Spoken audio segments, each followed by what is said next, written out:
In this video, I will show you that choosing between curly braces and expression-bodied syntax is not just an aesthetic decision. It is also a conscious design decision you make when writing code. So how would you choose in this method? It should query the database. The method will return true when it finds what it was looking for. It is an async operation, but the core result is a Boolean value. And here is the queryable on which the method will operate. This completes a canonical look of a method that produces a result. All it will do inside is to poke through the objects and dig the information it wants.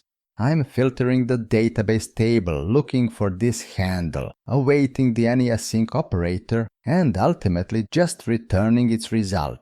EFCore will generate an efficient SQL query to look for Enrico Bonanno in the database. Please spare a moment to think about the method's structure. The entire method only uses its argument to procure an output value. Nothing will change if you call the method again. We call such methods queries or expressions. Then why does it use curly braces? I bet nobody with a right mind would ever wrap this into a pair of curly braces. Look at it now. Do you see the difference? The method is now telling loud and clear that it will only transform its input into the output. The expression syntax states, without words, that this method will not cause any side effects. The most important effect of the expression-bodied syntax is what it doesn't do. It doesn't cause side effects. Let's contrast that with a different example. The next method I plan to write will insert a new object into the database. I need the domain object to insert. It will be an instance of the author class representing the new author. I must prepare all the components that comprise the new entity. An Italian, Enrico Bonanno, with this full name and with this handle. Inserting an object is a side effect. Now observe how this method returns a task with no result. In a non-asynchronous variant, that would be the void return type.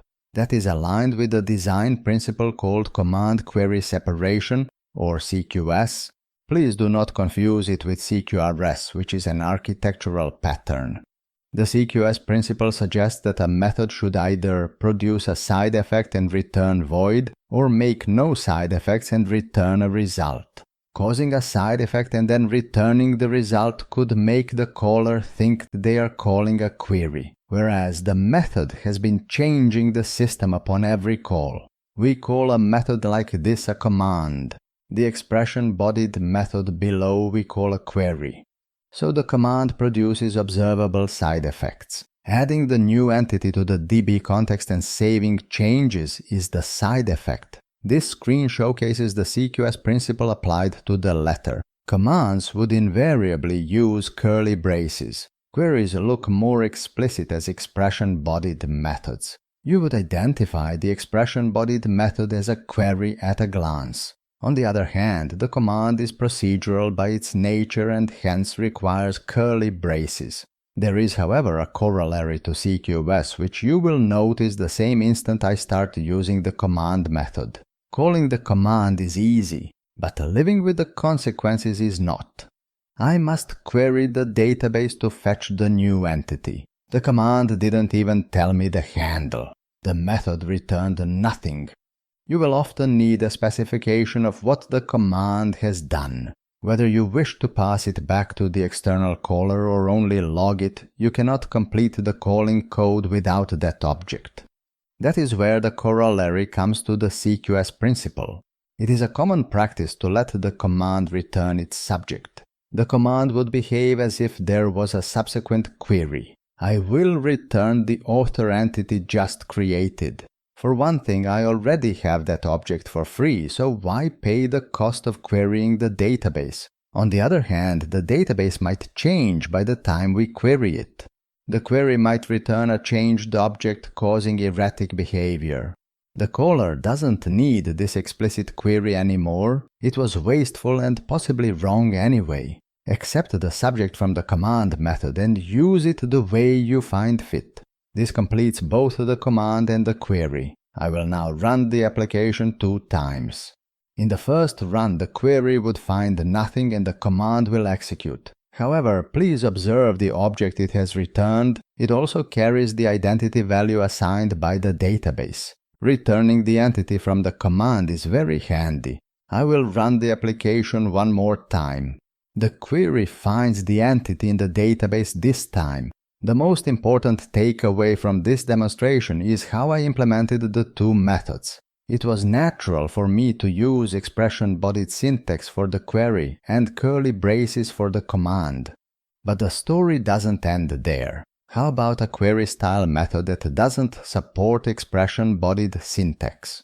Before I show you that case, please remember that you can download this entire source code from my Patreon page.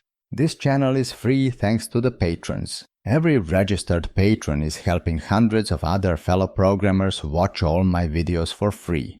Now back to code. I have added another query and the loop that displays all the books in the published state in the database. I want you to see the data before we continue. There are only a handful of books in the published state. Observe the years. The request is to find the range of years of all published books. I already see the answer here. Let's write the query for that. The method would operate on the iQueryable of books. Its return type is the pair of integers, indicating the beginning and the ending year spanning all the published books. Writing EF-core queries is like a visit to a dentist. The faster it goes, the less it hurts. There you go.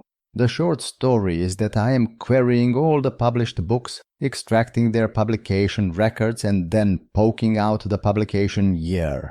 The query returns a sequence of integers. It is far from optimal, but please do not worry about that.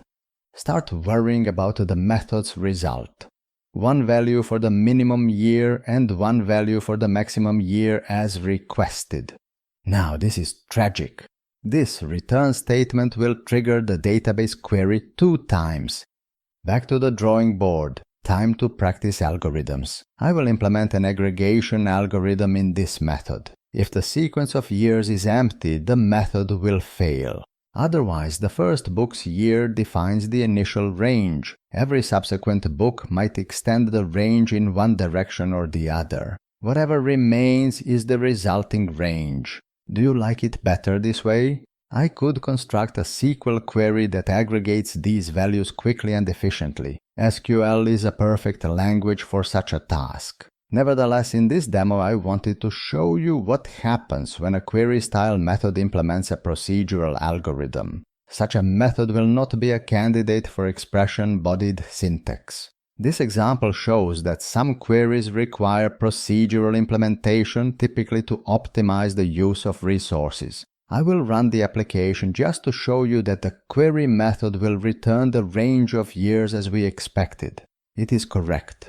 I knew it would be so, but that was not the theme of this demo.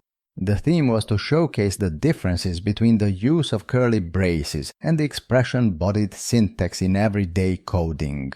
This is the principal form of a query-style method. Short, up to the point, expression-bodied. Make them that way and you will love them. Why?